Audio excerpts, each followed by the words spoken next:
Hello friends, इस video में हम चर्चा करेंगे आपके साथ बंधन बैंक के क्वार्टरली रिजल्ट्स जो आपको स्क्रीन पे नज़र आ रहे हैं। उसके अलावा कुछ ऐसी चीज़ें जो रिज़ल्ट को समझने के लिए आपको ज़रूरी है और बंधन बैंक के बारे में थोड़ा सा आपके साथ एक आउटलुक भी शेयर करते हैं।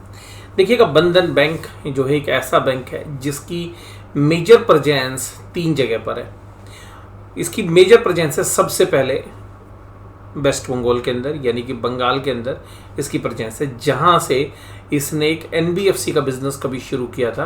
यानी कि जो घोष जी हैं जिन्होंने इस कंपनी की आधारशिला रखी थी, जो बैंक बनने से पहले एक एनबीएफसी का काम करती थी, और वो जनरली रिटेलर्स या स्मॉल बिजनेसेस को और इसके अलावा जो रिटेलर्स हैं उनको काफ़ी बड़ी मात्रा में लोन दिया करते थे शॉर्ट टर्म्स। और वहाँ से एक बहुत बड़ा इन्होंने नेटवर्क बनाया, आसाम भी उसके अंदर इंक्लूड कर लिया, और फिर धीरे धीरे करते हुए नॉर्थ ईस्ट के अंदर इन्होंने पैर पसारे। और इनकी प्रेजेंस इतनी बेहतरीन थी कि आरबीआई ने इनको बैंकिंग लाइसेंस दे दिया। तो जब आईडीएफसी फर्स्ट बैंक को लाइसेंस मिला था तभी जो है बंधन बैंक को मिला था, यानी कि आईडीएफसी बैंक था उस टाइम पर, और उसी समय पर आपको बंधन बैंक को भी जो है लाइसेंस मिला था। तो बंधन बैंक जो है प्रेजेंस जो है माइक्रो फाइनेंस बिजनेसेस के अंदर एक जाना माना नाम है। और फिर इन्होंने गृह फाइनेंस नाम से एक कंपनी थी जो एचडीएफसी ग्रुप की थी, जो कि होम फाइनेंस का धंधा करती थी, उसको भी इन्होंने टेक ओवर किया। तो माइक्रो फाइनेंस के धंधे से ये कंपनी जो है निकल कर आई, और आज की डेट में एक बैंक ऐसा बैंक है जिसका नेट इंटरेस्ट मार्जिन 7% से ऊपर है। यानी कि आपको जानना जरूरी है कि भाई नेट इंटरेस्ट मार्जिन होता क्या है। NIM जिसे बोलते हैं, तो नेट इंटरेस्ट मार्जिन का मतलब होता है ब्याज लेने और देने के बीच का जो डिफरेंस है उसको बोलते हैं NIM। मैं आपको आसान भाषा में समझाता हूँ। देखिएगा, जब बैंक डिपॉजिट लेता है, मान लीजिएगा करंट अकाउंट पर डिपॉजिट होता है, उस पर कोई ब्याज नहीं देता। सेविंग बैंक पे मान लीजिएगा 4% देता है। उसके बाद FD के ऊपर देता है मान लीजिएगा 7% से लेकर 9% के बीच में। तो इस पूरे डिपॉजिट के ऊपर मान लीजिएगा बैंक को ब्याज जो मिला, जो डिपॉजिट मिला उस पर जो ब्याज दिया वो एवरेजली उसने 6% के रेट से दिया। और जब वो लोन बांटने के लिए गया तो उसने जो लोन बांटा वो एवरेजली 13% के रेट से बांटा। यानी कि जो ब्याज मिला वो तो 13% पर एनम के हिसाब से मिला, और जो इंटरेस्ट दिया वो 6% के हिसाब से दिया। तो नेट इंटरेस्ट मार्जिन 7% हो गया। बहुत ही कम ऐसे बैंक हैं जहां पर कि NIM 7% से ज़्यादा होगा। ये मैं इसका बैंक का NIM पहले 8% भी रहा है, अभी भी इस क्वार्टर में 7% से ऊपर है।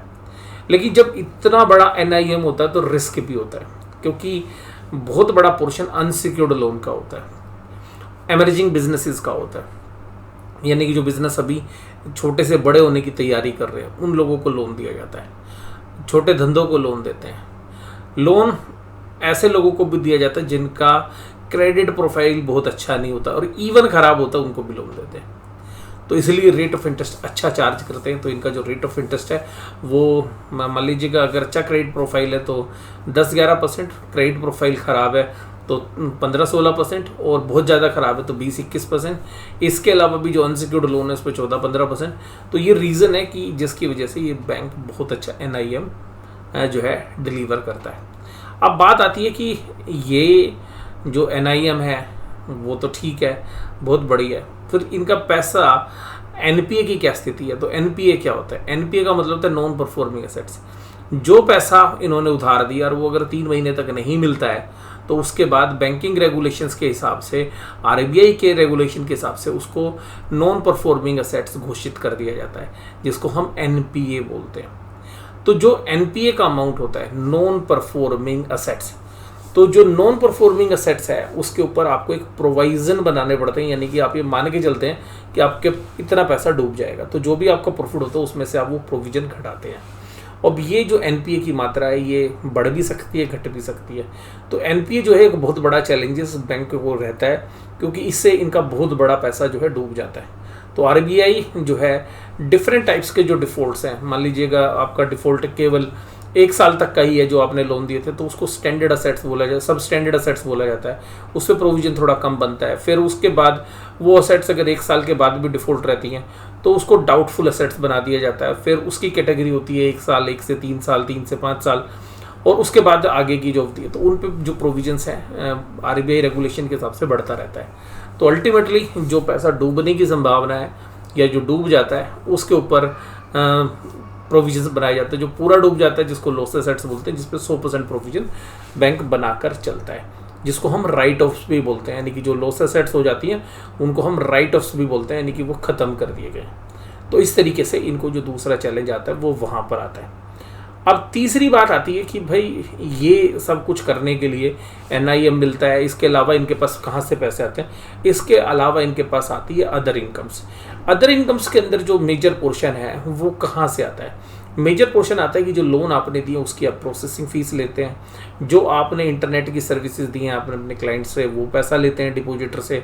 उसके अलावा मान लीजिएगा फॉरेन करेंसी रिकवरी करके देते हैं अपने क्लाइंट की, उस पर आप कमीशन चार्ज करते हैं। उसके अलावा जो बैंक के लॉकर्स हैं उन पर चार्ज करते हैं। इसके अलावा बैंक से दूसरी कंपनी के प्रोडक्ट भी बेचते हैं, जैसे इंश्योरेंस बेचते हैं या उनकी FD बेचते हैं या म्यूचुअल फंड्स की यूनिट्स बेचते हैं। तो जो अपने प्लेटफॉर्म से सेल करते हैं उस पर उनको कमीशन मिलता है, वो एक अदर तरीके की इनकम जो है उनको मिलती है। तो इस तरीके से डिफरेंट काइंड की जो इनकम है, डिफरेंट टाइप्स ऑफ इनकम जो है इनको रिसीव होती है, वो आपकी हो गई अदर इनकम। तो अदर इनकम भी एक मेजर पोर्शन होता है बैंक की इनकम्स का, क्योंकि ये नेट इंटरेस्ट मार्जिन के अलावा भी आपको आपके प्रॉफिट में अच्छा कंट्रीब्यूट करता है।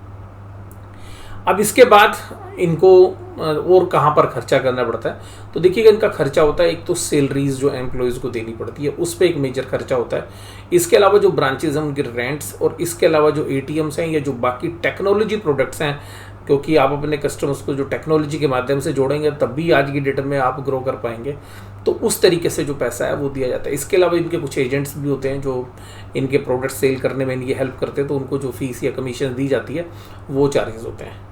उसके बाद जो भी पैसा इनका प्रॉफिट के रूप में आता है आफ्टर प्रोवाइडिंग NPA प्रोविजंस और जो है सब स्टैंडर्ड लॉस एसेट्स या डाउटफुल एसेट्स जो मैंने भी आपको बताई, उन पे प्रोविजन बनाने के बाद जो पैसा बचता है उस पर सरकार आपसे टैक्स लेती है, और फिर वो जो पैसा होता है वो शेयर होल्डर्स का होता है।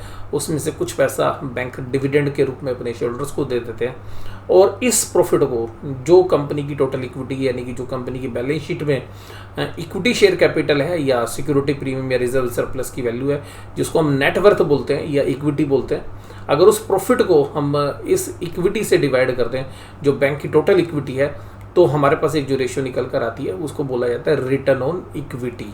लेकिन इक्विटी समय समय पर बदलती रहती है, क्योंकि साल दर साल आप देखेंगे कि नए शेयर इशू होते रहते हैं, और कभी कभी जो है आपका जो क्वार्टरली प्रॉफिट्स है वो जाके प्रॉफिट में ऐड होते हैं। तो एक जो एवरेज इक्विटी है उस पर ज़्यादा अच्छे से कैलकुलेशन होती है, जिसको बोलते हैं return on average equity. Return on average equity ROAE के नाम से जानी जाती है। तो जितनी ज़्यादा ये रिटर्न ऑन इक्विटी होगी या रिटर्न ऑन एवरेज इक्विटी होगी, उतना ही बैंकों के लिए बेहतर होगा।